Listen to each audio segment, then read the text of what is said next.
Okay, hello everybody. My name is Savannah Winton, and today I will be giving a speech on emotional support animals and how they really do help and benefit those with mental illnesses.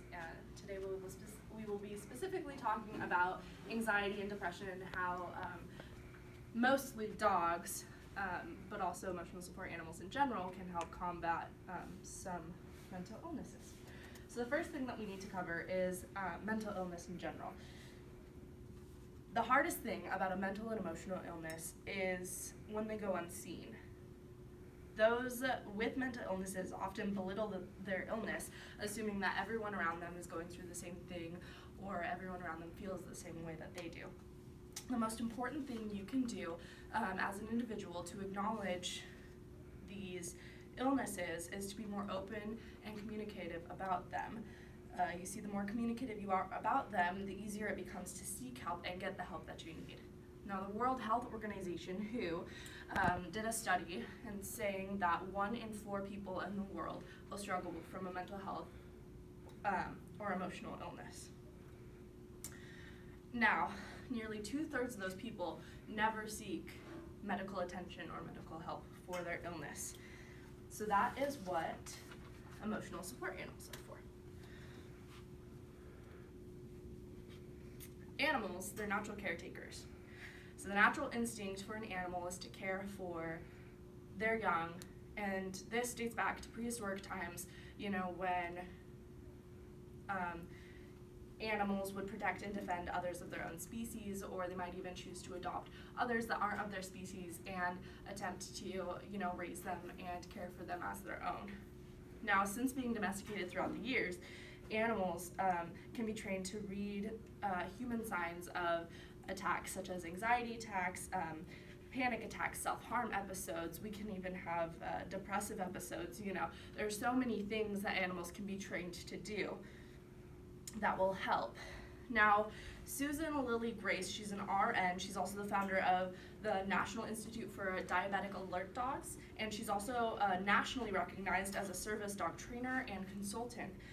She said in an interview that dogs offer all sorts of natural behaviors, things like companionship, emotional support, and any behavior offered by a dog that isn't directly trained and linked to a cue is considered a natural behavior. Now, because of the caring and loving energy that an animal gives off, your brain recognizes that with happiness. And something as small as seeing a fluffy dog trying to chase a butterfly, that is something that can make you react with happy thoughts and happy feelings. Now, this oxytocin that is released in your brain will have positive effects on your health, mood, and quality of life by combating those negative effects and the negative energy that your depression will put in your brain. So we're going to test that theory. I have 2 videos for you guys to watch. Here's the first one.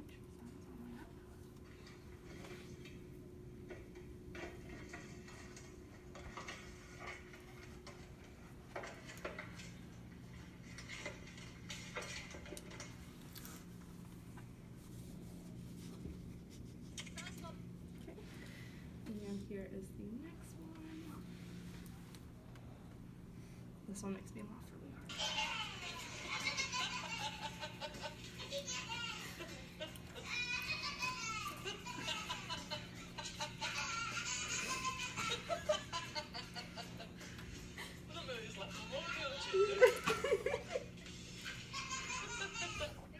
Okay, so as you can see, that kind of made you feel all warm and fuzzy inside. That's exactly what was supposed to happen. That's why cat videos are viral. Now, Linda Porter, she teaches animal therapy at the University of Texas in the Health and Science Center. She also has a private psychotherapy practice. She says that interacting with domesticated animals may return us to a more elemental state of existence. And what she means by that is that one thing that animals can do for us is externalize our focus. So if we're sitting there and we're, in a depressive state and we're stewing in all the bad things that could go wrong or all the bad things that have happened, in the day or in your life, or this list goes on and on. The animals can bring us back to a here and a now of where we are. So mental illness is more common than you think it is. Now I will share my story with mental illness. I've struggled with anxiety and depression for the last few years of my life. And one of the things that I didn't realize is how important it was to share that with people. I kept it to myself because I was one of the people that thought that everyone was going through the same thing that I was. When I became open about it, my therapist gave me a release form saying that I was eligible for an emotional support animal, and this is Xander. Xander was my emotional support cat. I adopted him from the shelter when he was a year old. Xander, at first I was really nervous. I didn't really know what to expect. He had come from a home that wasn't very kind to him, a home that wasn't very loving to him, but despite that, he turned around and he was able to show me the love and that I needed. Now, the reason why I chose a cat and not a dog is simply because cats are more able to take care of themselves.